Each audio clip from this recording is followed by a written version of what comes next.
Greetings, cherished Mid9M viewers. We implore you to not overlook the chance to subscribe, like, and share as we audaciously plunge into a heart-stopping narrative of survival and remorse, unfolding amidst the icy, merciless expanse of the Antarctic. It's time to peel back the layers of this chilling adventure. Let's get started. May 2014. I opened the door, and I was met with the cold blast of Antarctica's winter winds. I wasn't really sure why I was here, I just needed to get away from the others. This was my first day over winter in the base. I did it to escape my previous life. After basically going broke and the divorce, I just needed to escape. I was employed here as a maintenance worker. The pay was good, and since there was nothing to buy, I would have 6 months' worth of savings at the end. There were 36 other people at the base, none of which I particularly liked. Commander Evans didn't accept anyone questioning his command, even when he was wrong. He was the reason I was probably out here in argument with him. He asked me to fix the lights in the geology labs, as Norton wouldn't shut up about it, but I was already in the middle of fixing some of Bennett's meteorology equipment. I told him to get Ripley, Young, or Anderson, the other engineers here, but no, he asked me. Eventually we started arguing, and just as we were both about to start unleashing an hour's worth of built-up fury, Norton heard us and just told Evans it didn't matter. This just pissed Evans off even more, as he didn't like anyone telling him he wasn't Dr. fucking Manhattan. Eventually, I just left. I decided I needed to get out. It was dark outside, very dark. All I could see was snow whirling next to me, the lights of the base, and darkness. My destination was the tool shed. It was heated, of course, and I reckoned that no one else would want to be out there. I didn't tell anyone where I would be, I just wanted to be left alone. I clipped my harness to the guideline, and I stumbled into the snow. It was hard enough walking into the blizzard anyway, and it was even harder with the heavy clothes I was wearing. Still, I'd be dead without them. It was about a 100-meter walk. I had a survival time of about 1 hour out here, if I wore all of the correct equipment. I did, of course. While going out of the main building without telling anyone was strictly against the rules, I didn't care.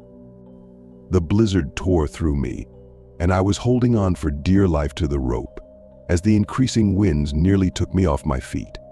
I slowly edged my way along the rope, although I couldn't see anything ahead of me other than the snow, the rope, and my hands. I was truly alone. Apart from the other 36 in the base, I was thousands of miles from anyone else.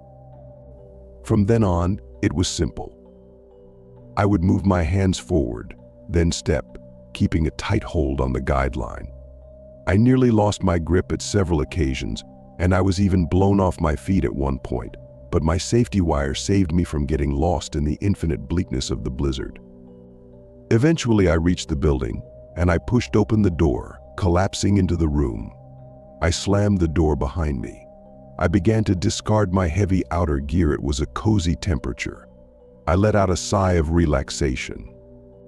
The tool shed consisted of just a wall full of tools, one solitary window on the opposite side, and an extremely old TV with some DVDs next to them. 5 DVDs in all ones that we had a second copy of, or were just unwatchable rubbish. The first was The Thing, which was of course popular down here in Antarctica. We watched it every year as part of a tradition. We watched it with The Shining, which we all found odd since this base had its own caretaker named Bill Watson. However, while The Shining, Watson was an okay bloke, the one here was a dick. I had probably watched both about 10 times in 3 months, and I decided to just pick another DVD at random. I closed my eyes and randomly pointed at one of the DVDs. I opened my eyes and saw my index finger jabbing into the E on the Battlefield Earth cover. I grabbed it, opened the door, and threw it out into Antarctica. I smiled, as I hated the movie with a passion. Instead of bothering with picking randomly, I just picked up the Saturday Morning Watchmen DVD and jammed it into the DVD played on the side of the telly. As the menu came up, I simply selected play all. Just as I began to lay back down, I had a part of me shouting that something was missing, but I just couldn't figure out what. Then I remembered cigarettes. I'd always been an avid smoker, so I was dismayed that they were banned in the base.of course. I had a pack or two smuggled away in the tool shed, so I pried open the loose panel and grabbed the last packet left, along with the lighter. I sat back and lit. At this moment it seemed like everything was perfect. As Rorschach told Adrian to duck as he biffed a criminal in the face, as I inhaled the smoke, as the radiator kept everything warm, as I had been up for the last 20 hours, I fell asleep. It was all a series of unfortunate coincidences, wasn't it? That Evans picked me, that we argued, that I smoked, that I removed my coat, that half an hour after I went to sleep, my cigarette fell from my hands and into some helicopter fuel that had been left there without my knowledge. I think it must have been either Benton or Harvey. Either way, it didn't matter. The fact I didn't die of smoke inhalation was just luck. The sounds of Storm Saxon getting punched in the face by Dr. Manhattan shaped like a boxing glove woke me. I woke nearly instantly. Though I was tired, I had the ability to wake up instantly. I looked around, and for a second I was utterly baffled as to what was going on. The fire had taken over an entire wall, engulfing my harness. I bolted upright and leapt for my coat. I threw it on my shoulders, and I slid my heavy snow boots on. I threw the door open, and I was met with the howling winds, making me stumble backwards towards the fire. I had to make a split-second decision: either stay in the shed, attempt to put the fire out, probably burn to death, or walk back to Amundsen Scott's main building without a harness, probably get lost in the snow and die of hypothermia. You're thinking about it now. And whatever choice I make, I'll be branded an idiot for letting this happen in the first place. But you weren't here. You have all the time in the world to make your choice. I had seconds. If that. I chose the ice over the fire. I jumped out and grabbed the line. The winds were howling at me to let go, which would mean almost certain death without my harness. My hands gripped firmly onto the rope, and I slowly edged my way forward. After just a few meters, the burning shed was lost in the flames. I thought for a second what punishment I would face from Evans, but I instantly went back to concentrating on survival. I hugged onto the line as the bitter cold dug into me, even with my coat on. It was then that I slipped. My feet went flying off sideways, and my hands were hurting as the thin wire dug into them. My hands were tired after just seconds. I knew if I let go, I was dead. The storm continued to batter into me, trying to convince me to let go. My feet weren't touching the ground. Instead, my knee was supporting me. I pushed up with my knee, and I was finally on 2 feet again. I was much more careful the second time, as I knew I was lucky to have this chance. My stance was wider, and I leant into the rope slightly.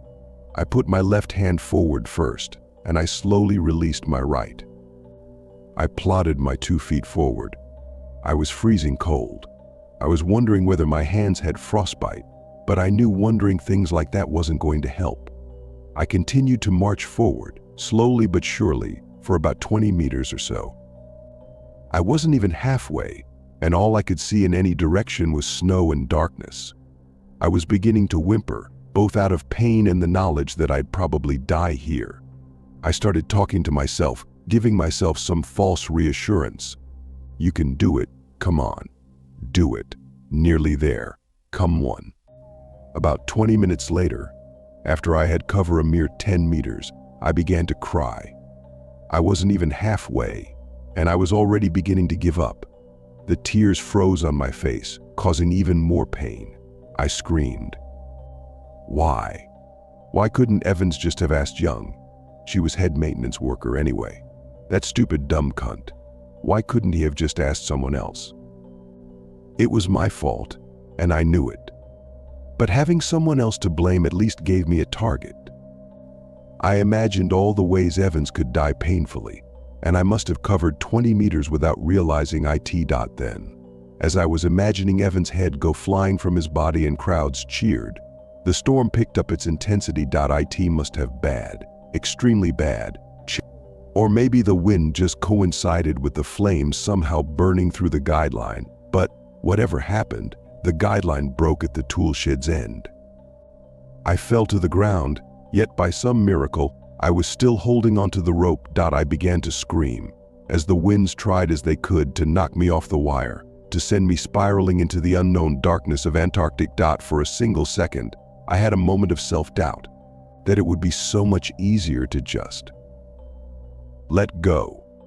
No, not now. I'm not just bloody dying here.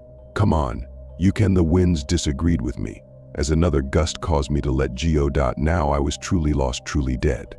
I stood up and walked into the winds. Come on, there's got to be something. I closed my eyes as the snow stung them. I knew my eyesight was useless now.